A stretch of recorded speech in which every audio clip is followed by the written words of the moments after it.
And a good Thursday to you, Central Georgia. Thanks for tuning in here for a look at your extended forecast. Obviously a pretty active overnight into the early morning time frame. Not necessarily in the way of severe weather, but just quite the light show and very loud outside with plenty of claps of thunder to go along with lots and lots of lightning that we did have, courtesy of some pretty widespread thunderstorms. So first things first, we're still dealing with our fair share of rain. Let's go ahead and take a current look at your satellite and radar imagery. And you can see I got the computer right here. I'm going to try to scoot it out just a little bit more. But I did want to kind of talk about what's going on currently here at the top of the 11 a.m. hour. We'll go over some rainfall totals, and then we'll talk about what's going to lie ahead for your Mother's Day weekend. So the most widespread rain that we see in Central Georgia is going to be in our northernmost counties, stretching from areas like Upson County all the way across Monroe, Jones, into Baldwin, Hancock, and Putnam counties, maybe a little bit in the northern edge of Washington counties. So I'm going to go ahead and zoom in on this northern sector right here. First things first, we're not seeing anything in the way of lightning, so that's obviously not going to indicate anything that's trying to intensify in the way of some thunderstorms. And I don't really anticipate this line to really pop up any flashes of lightning like you do see right over here, very faintly around the Y in Peachtree City. However, as this line does push down, it might interact with some areas that have been drier for quite a while, areas like Warner Robins, Macon, even getting down into Dublin. And we might see some thunderstorms continue to try to pop up, but I'm not anticipating anything in the way of severe weather for the remainder of today. Let's go down in our southernmost counties, which they've been dealing with their fair share of some residual showers throughout most of this morning, at least the last couple of hours. Finally, they have seen most of that rain clear, except for this cluster down in southern Toombs County and getting into the southeast corner of Montgomery County. A couple sprinkles there on the west end of Dooley County over into Americus and Sumter County. And you can see that cloud cover is mainly the dominating feature of your forecast.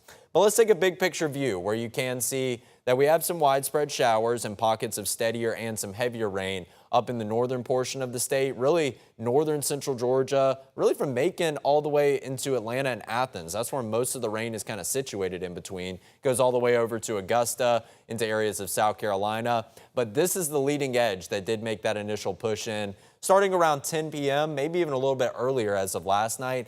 And that leading edge did pack the strongest punch, and you can see it's still packing quite the strong punch with some severe thunderstorm warnings down here in the corner of Georgia, Florida, and getting into southern Alabama. It looks like most of the rain has finally moved out of southern Alabama, and now just down there in the Florida Panhandle, where we do spot at least 3 severe thunderstorm warnings, I believe is what I'm spotting. So we have some down here just to the north of, well, actually, I don't know really many of these locations. Thought maybe some of them we might be able to pick out. Mariana, we definitely know that location. You go to Pensacola, and then this is going to be the Choctawhatchee Bay. This is going to be where Destin, Fort Walton Beach are, eventually Panama City going to be down here. So we have a severe thunderstorm warning and even a tornado warning that actually looks like it just popped up within that severe thunderstorm warning. So very thankfully, we're not dealing with that leading edge anymore. We're just kind of more so dealing with some residual impacts. But now I want to take it up to the north, and I'm going to pop up the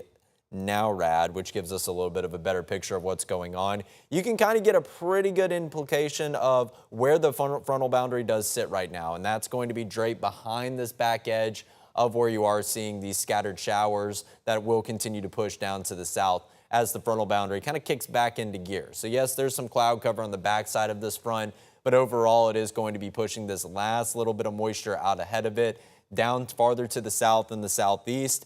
And throughout the rest of today, we are going to continue to see our fair share of some showers and maybe even some low-end thunderstorms. But that's really just going to be for the remainder of the morning hours. That's not necessarily going to be for the afternoon. So once again, one last big picture view where you can see that main leading edge down there in southern Georgia. That's going to be where the severe weather implications are going to lie. But also, notice all that rain. It's widespread going down towards the Waycross area. Eventually, it'll make its way down into, say, Eccles County right there on the Georgia-Florida line, Brantley County down in southeast Georgia. Those are the areas that have had their fair share of some wildfires as of recently. And they're almost all the way contained, but this, I think, is going to help contain them 100% because all of this has been some very, very saturating rain over the course of the last 24 hours. But speaking of those rainfall totals, take a look at this. Obviously, we have seen our fair share of colors like this on maybe some 5-day rainfall total graphics.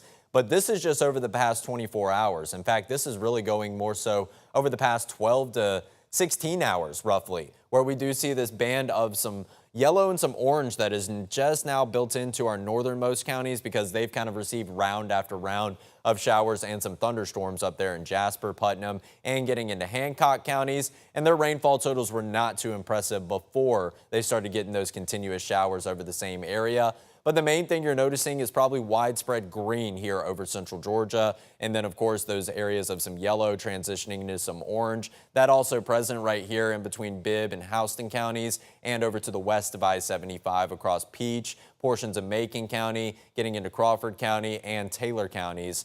But over here in Columbus, they got a little bit too much rain. Take a look at some of the red spots over there, which are going to indicate totals of at least 4 inches. I think the highest rainfall total that has been recorded per the National Weather Service was over near the Columbus area, and there were totals of over 5 inches of rainfall. It actually was enough to sprout a flash flood warning, which did expire around 8 a.m. along with when the flood watch did expire for all of central Georgia, because they finally did get a brief or a good dry spell in terms of all those rain totals that they did have. But let's go ahead and take it piece by piece. Let's kind of try to grab locations in each and every county here in central Georgia about how much rain specifically did fall. Kind of click some of the darker areas. We'll click some of the more populated cities within each and every county. So you kind of get a pretty good idea about which areas saw more rainfall than others.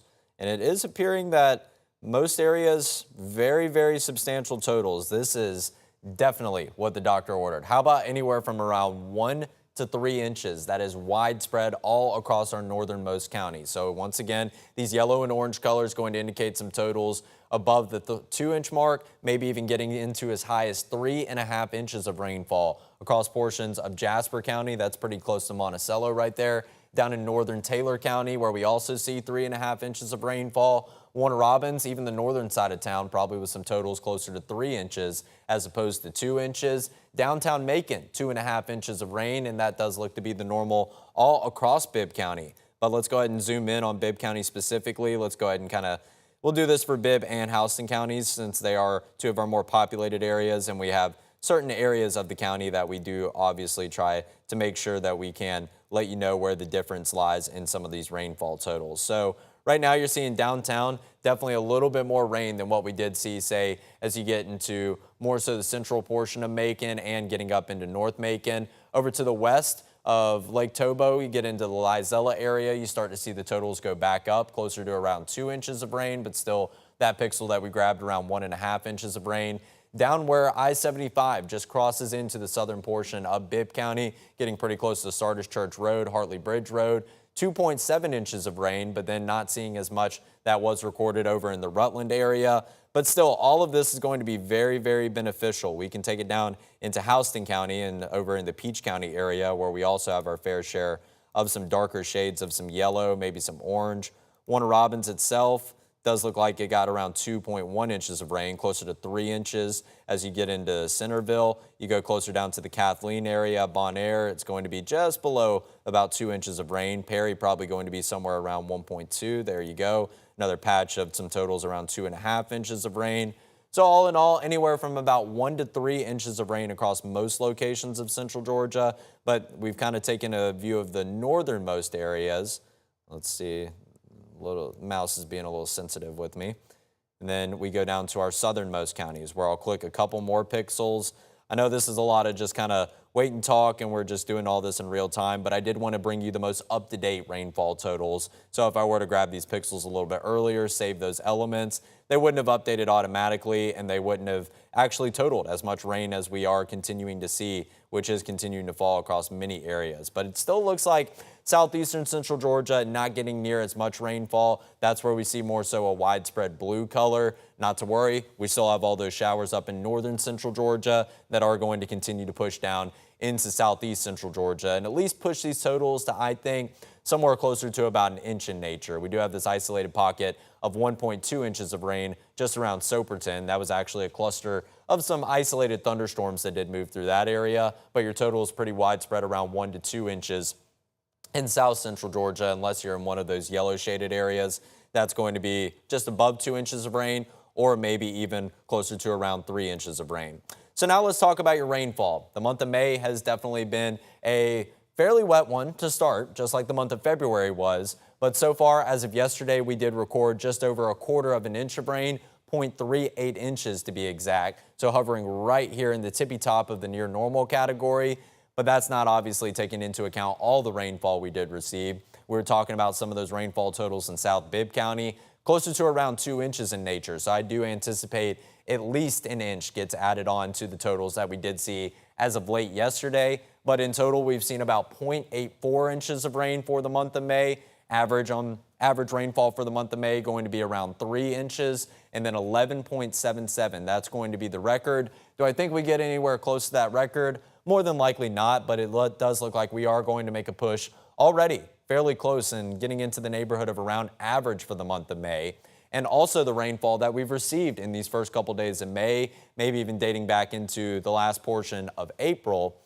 We obviously didn't see any improvement with your drought monitor. It takes a whole lot of rain to pull us out of the drought conditions that we are under, that severe, extreme, and exceptional drought. But what you have noticed, and obviously I would have to put it side by side with last week's drought monitor, but we didn't see any changes. If there were any changes, they were very, very minuscule. So we didn't see any worsening. That's a promising sign already. I am actually anticipating some improvement with the drought conditions. Maybe not next drought monitor, but as we go into the near future with all the rainfall that today did bring on top of some other weather makers that will be in store as we go into this weekend. So yes, we already are getting our fair share of rainfall, those beneficial totals that we were just talking about, and we're going to continue to add some more rain to those totals, and we'll talk about just how much that we should see over the rest of today and as we go into your weekend. So a dreary and a soggy morning is going to start to clear out as we head into the back half of today, more so the late afternoon into the evening hours.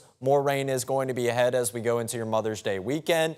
And so far, it is looking like a very gray and gloomy image still all around the quad, where we're not seeing as many slick conditions that are going to be out and about on the roads. Downtown Dublin, downtown Macon, Georgia National Fairgrounds, and Cohen Walker Drive here in Warner Robins.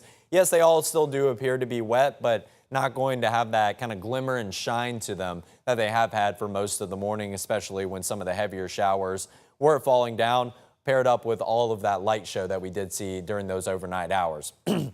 Here's a look at your current temperatures.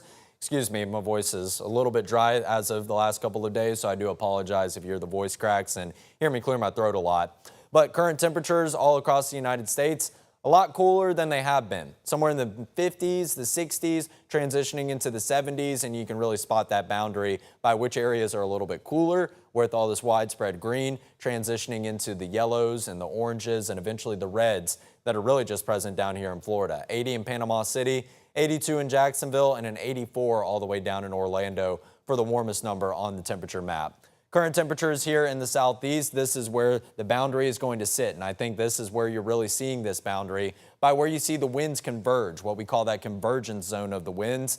The winds are obviously filtering in from a northerly direction behind the frontal boundary, but they are still continuing to flow out of the south and the southwest out ahead of that boundary, where those two wind directions mesh together, which does look to be just to the north here in central Georgia. That's where we're going to continue to watch this frontal boundary push farther and farther down, and eventually we are going to settle in with a northerly breeze for the back half of today. Current temperatures here in the in central Georgia going to be somewhere in the upper 60s, low 70s, even a few areas that are trying to make the climb into the mid 70s, but not too much warmer than what we've been dealing with most of this morning. We've had temperatures anywhere from around 66 to 70 degrees. So we've only increased a handful of degrees thus far. And in fact, as this frontal boundary does push in, it's going to try to bring in a cooler air mass, but I think it's going to take some time for that to happen. It's going to more so be as we get into the nighttime hours tonight before that cooler air mass does try to push in. So here's a look at your winds and your wind gusts. They are mighty, mighty breezy, and I would anticipate that there are probably some areas that are gusting even higher than 23 miles per hour, especially these isolated pockets of some pink and some red. That might not be the most accurate, but I think we have some areas that are seeing some gusts, say up to around 30 miles per hour. So pretty breezy start to the day, and we will continue to keep those breezy conditions in play behind the frontal boundary.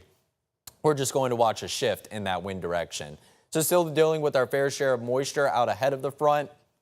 Drier air is lagging a little bit behind where the actual boundary does sit, but eventually it will make its push down into the state of Georgia, and it will push any of these shades of light green and some dark green out of the picture. But this is the most humidity I have seen since we really go back into the late summer months as of last year. Dew point temperatures in the upper 60s and the low 70s, but this really doesn't even come into comparison what the dew point temperatures will be once we come around into June. We'll be talking about dew point temperatures in the mid and the upper 70s, widespread dark green, and even some areas that are such dark green that they start to even look a bit gray and black in nature. So obviously we can get a whole lot more moisture in the forecast. And if we had more moisture to work with, then we'd be dealing with some longer lasting thunderstorms as opposed to just some general light showers and some pockets of some steady and some heavy rain. But we finally did it yesterday, the first day in the month of May that we actually had a recorded average or a recorded high temperature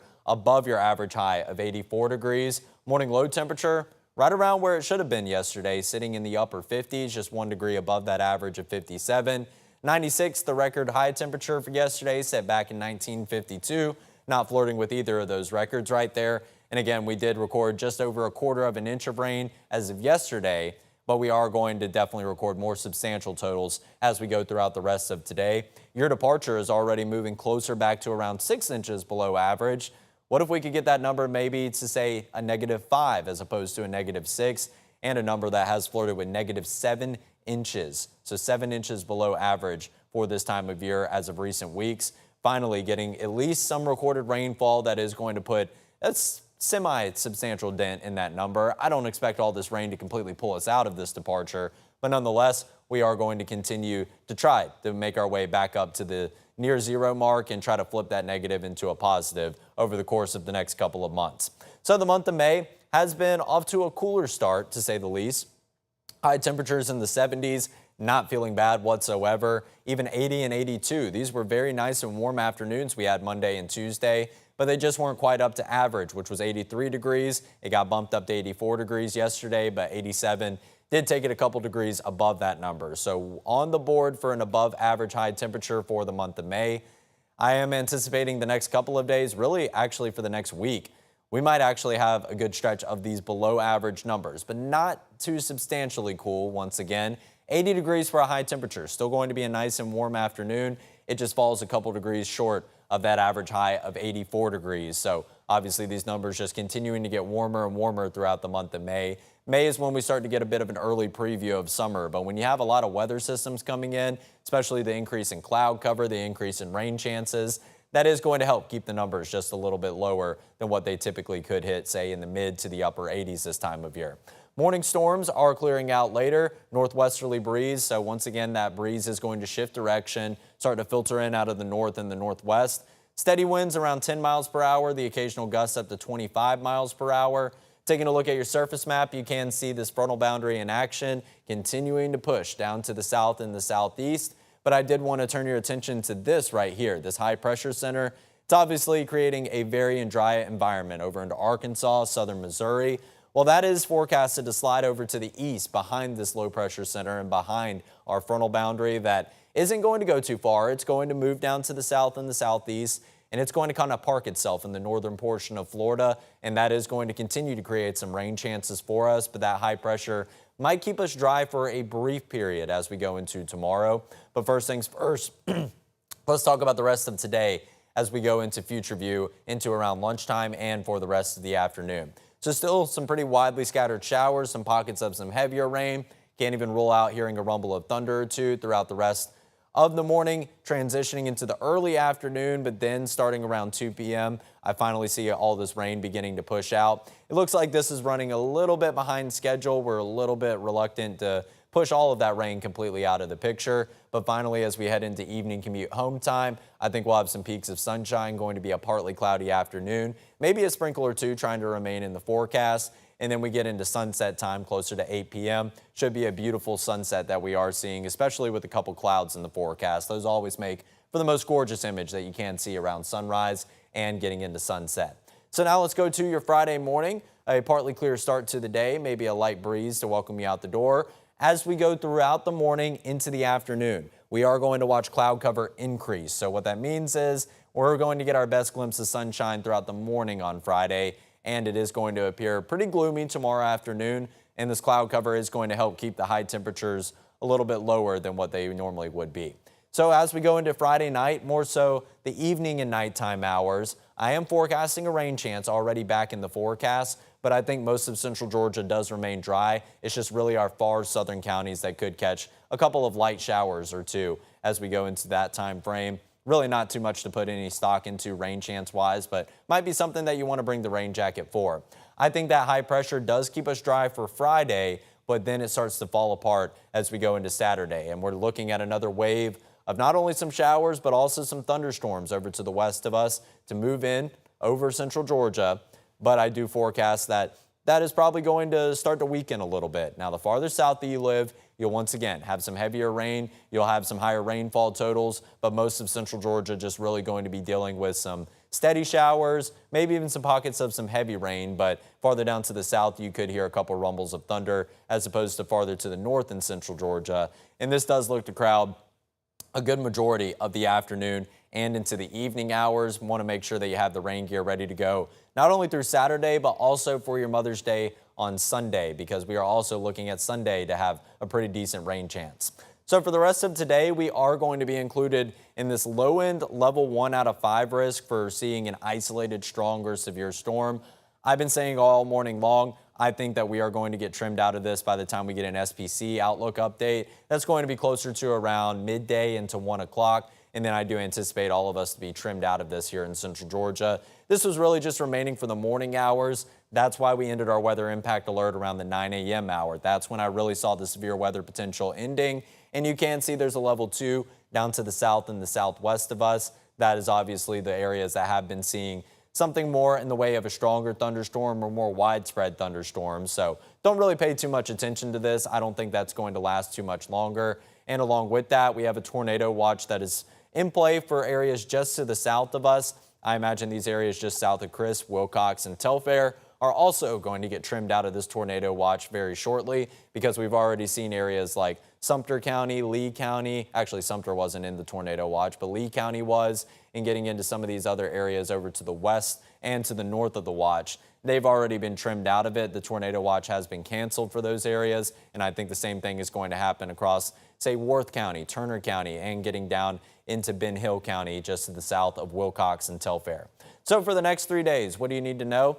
90% chance of rain. That's obviously going to change, and I will change that number as we go into midday. Probably only looking at about a 20 or 30% chance of rain for the remainder of your Thursday. 20% chance of a light shower farther down to the south tomorrow. Just our southernmost counties. Obviously, most of central Georgia going to remain dry throughout your Friday, but it is going to be pretty gloomy. Widespread cloud cover going to help keep the high temperature a little bit lower, say in the upper 70s. And then we go into your Saturday, where we also are going to have a high temperature in the upper 70s in light of the overcast skies and the better rain chances, which I just wanted to highlight that Saturday had better rain potential than Friday. All of these model runs have started showing that widespread cluster of light showers and even some pockets of some storms. That really started showing up a little bit later on in the morning. That wasn't showing as I came into work really early around 1:30. So I probably will backtrack and update that rain chance by the time we roll into the midday hour as well. Probably more so somewhere around the 40%, maybe even getting into the 50% for your rain chance on Saturday afternoon.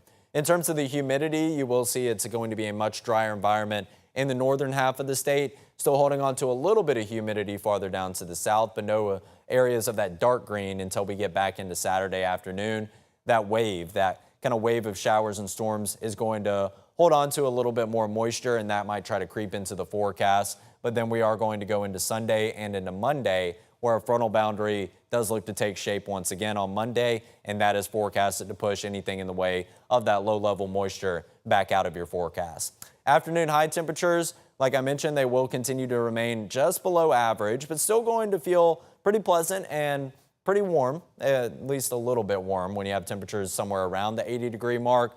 The numbers are going to be in the upper 70s and the low 80s here for the foreseeable future. Morning low temperatures really for the most part going to be scattered about the 50s. Tomorrow morning going to be a good deal cooler than what we felt this morning, but still not in the neighborhood of, say, those low 40s and the upper 30s that we did see towards the end of last weekend and the beginning of the work week. Upper 50s and then near 60 as we roll into next Monday. And then here's a look at your long-range models, where Mother's Day morning could get off to a bit of a dreary start, but the afternoon is when the rain chances do look to be the most widespread.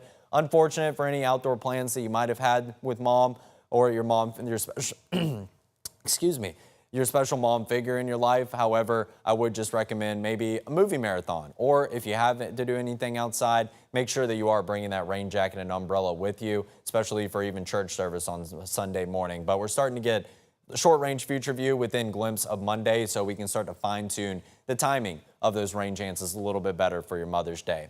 I do anticipate the rain chances to hang around for the beginning of the work week next week, very likely for the morning commute. And then as we go later into your Monday afternoon, into the evening hours, that's when we're going to start to see a lot of this rain begin to move out of the picture. Tuesday looks like a nice and dry day. European model isn't buying that the dry stretch is going to last long, is saying that we have a chance of some showers creeping back into the forecast as of Wednesday, but then clearing out as we go into Thursday before something else tries to move in, according to the GFS model. So kind of funny that we haven't had anything to talk about on these long-range models over the past 4 to 5 weeks. Throughout the whole month of April, it's been a very dry stretch, and now the long-range models are trying to pick apart just about a rain chance each and every day. Not a bad thing. Like we continue to tell you, you need a lot of rain to pull us out of this drought that we have been under, but you have to get that rain spaced out. And if you can get it spaced out over the course of maybe every other day or so, that is going to continue to be beneficial. It's not too much rain. It gives that water a lot of time to saturate down into the ground, and then you get another round of replenishment from Mother Nature.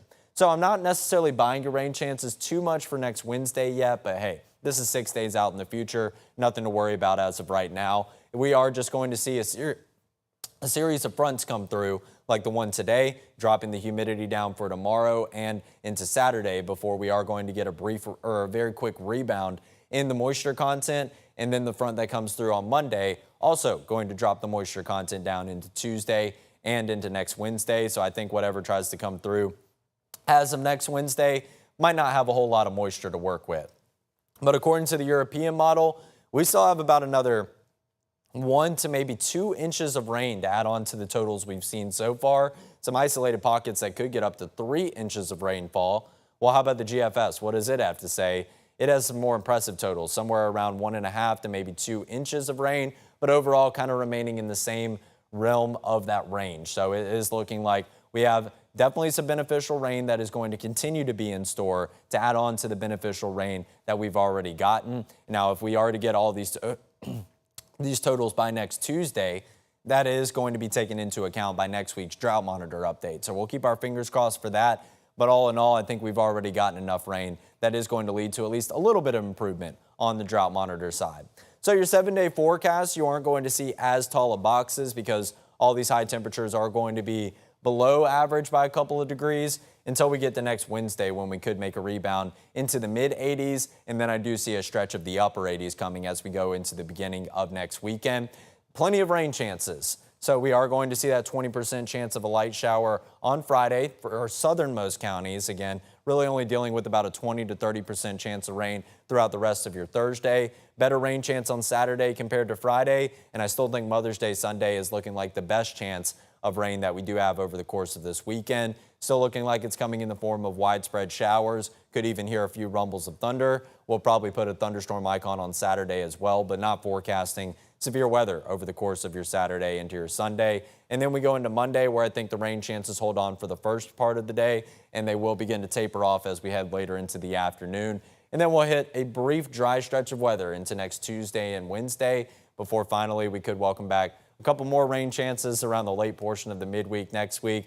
Like I said, we'll cross that bridge once we get there, but all you need to know is we are going to continue to get some much needed hydration, some hydration that we have needed for many, many months now. It was obviously good to get the best of both worlds with some pretty substantial rainfall this morning and have the absence of severe weather. Hopefully we can continue to do that same thing as we go across the course of this weekend, but want to make sure that you have the rain gear ready to go for anything in the sake of outdoor plans, especially on your Saturday and Sunday. So that'll do it for your extended forecast. Thanks for tuning in. We'll see you at midday, and I'll see you back here at 11 a.m. tomorrow for the latest update on what's ahead for your weekend forecast.